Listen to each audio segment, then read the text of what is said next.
उसके चलते police officer और निवडणूक विभाग के अधिकारी इन्होंने पत्रकारों से बातचीत की। इसमें हमने कुछ चीज़ें सभी पत्रकारों को बताई है। इसके चलते हम सभी आवाम को भी कुछ बातें बताना ज़रूरी समझते हैं। उसमें पहले तो है जैसे इलेक्शन का जो भी ड्यूरेशन है, उसका जो कालावधि है, उसके दरमियान अभी आचार संहिता चालू है। आचार संहिता के अंतर्गत जो भी चीज़ें मनाही की गई है, वो जो भी जिससे वो चीज़ें हो जाएगी, तो उनके ऊपर आचार संहिता के चलते कानूनी कार्रवाई करने के लिए सभी पथक और सभी प्रशासकीय विभाग अपने अपने काम उन्होंने शुरू कर दिया है। हम लोगों से, राजकीय पक्षों से और सभी आवाम से यही अपेक्षा करते हैं कि ये जो आने वाले कार्यकाल है आचार संहिता के दौरान का, उसके दरमियान जो भी मियाद टाइम रखी गई है प्रचार करने की, अपना होटल बाकी आस्थापना ये चालू रखने की जो भी टाइमिंग है, उसको आप सब लोग तवज्जो करेंगे। और जैसे सोशल मीडिया पे कुछ लोग गलत तरीके से जो बयानबाजी हो, वीडियो डालना हो, किसी दूसरे के बारे में गलत सलत बोलना हो, किसी की धार्मिक और जातीय भावनाओं को दुखाने के पोस्ट चलाए जाएंगे, इनके ऊपर भी हमारी तरफ से सख्त कानूनी कार्रवाई की जाने वाली है। अभी जैसे आचार संहिता के दौरान देखा जा रहा है कि जो भी पॉलिटिकल पार्टीज अपने जेल से लेते हैं, कोई सभा का आयोजन करते हैं, तो उन्होंने सभी डिपार्टमेंट के सभी परमिशंस तुरंत लेके रखना ज़रूरी है। उससे प्रशासन को भी सहूलियत रहेगी और जो भी उनका कामकाज है प्रचार का, वो भी ठीक से बना रहेगा। उसी के चलते जैसे पॉलिटिकल पार्टीज और उनके जो कार्यकर्ता हैं, उनको भी मैं ये बातें बताना ज़रूरी समझ रहा हूँ कि इलेक्शन के दौरान जो चीज़ अपने को पता नहीं है कि ये सही है या गलत है, उसके बारे में वो पहले मालूमात कर ले और उसके बाद ही उसके चलते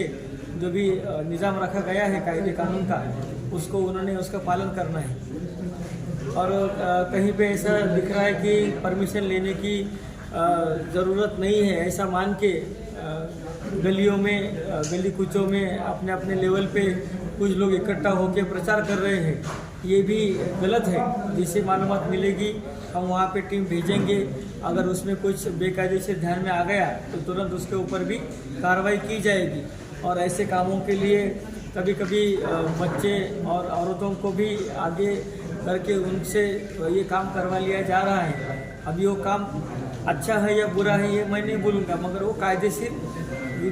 परमिशन लिए वाला ऐसा काम करना हर किसी के लिए ज़्यादा मुनासिब है। ये भी कुछ मालूमात आगे आ रही है कि जैसे कोई फार्म हाउस है, किसी का कोई बंगला है, किसी का कोई लॉन्स है, वहाँ पे गलत तरीके से लोगों को बुला के उसकी मालूमात निवडणूक विभाग को न देते हुए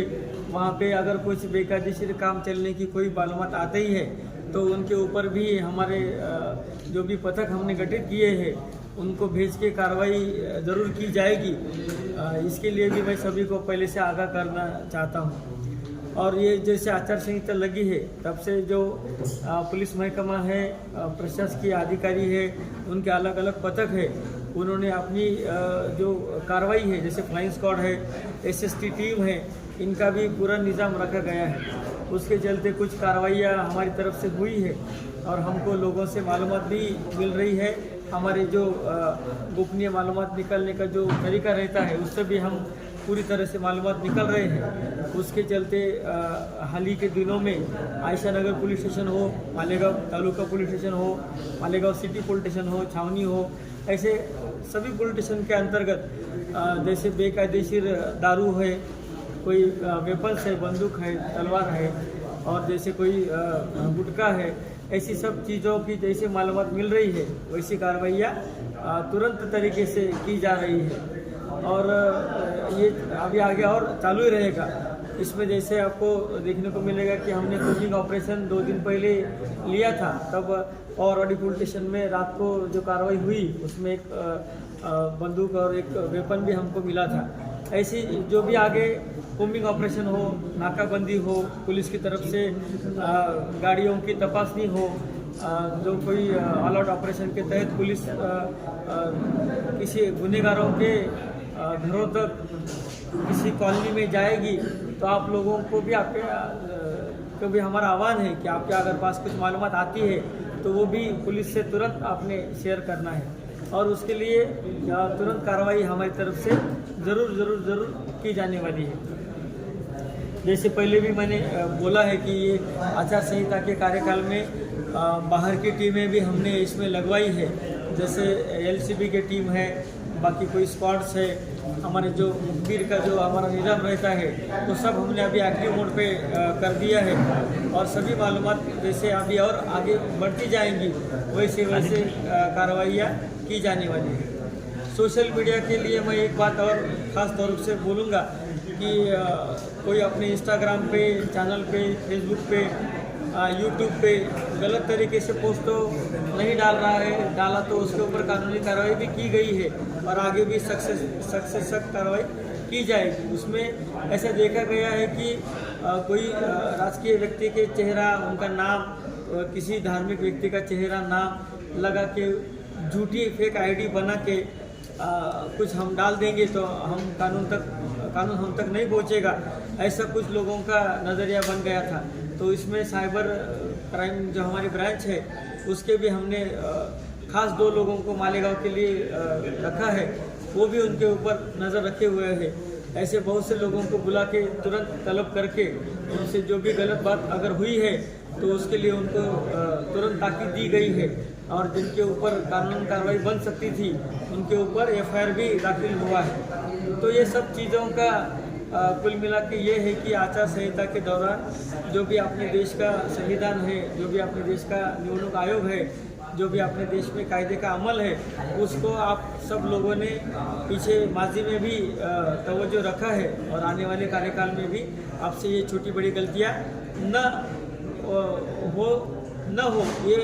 इसके लिए हम ये सब आपके लिए सुझाव दे रहे हैं। इसके ऊपर भी किसी से कोई गलती हो जाती है तो कानून और वो संबंधित व्यक्ति अपना काम उसके लिए चलता रहेगा, उसके ऊपर हमने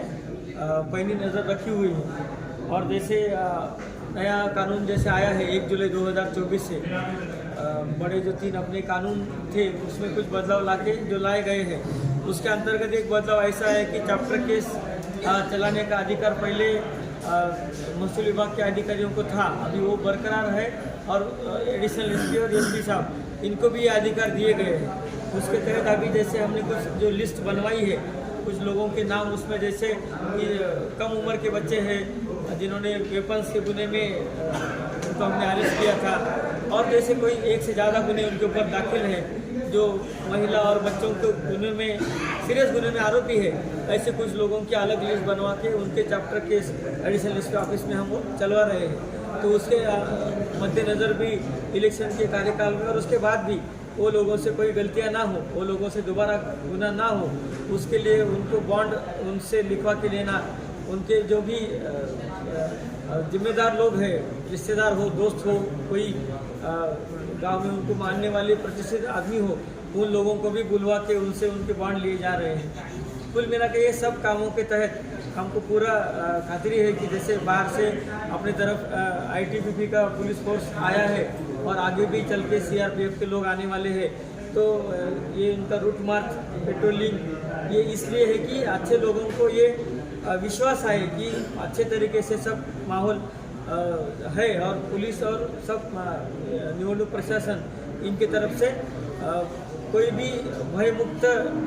सब अपने जो इलेक्शन का कामकाज है वो भयमुक्त रहेगा। किसी को कोई दबाव में, किसी के डर में, खौफ में रहने की कोई ज़रूरत नहीं है। इसलिए पूरे इंतजाम हमने अभी तक करके रखे हैं और इसमें और आगे इजाफा ही होने वाला है।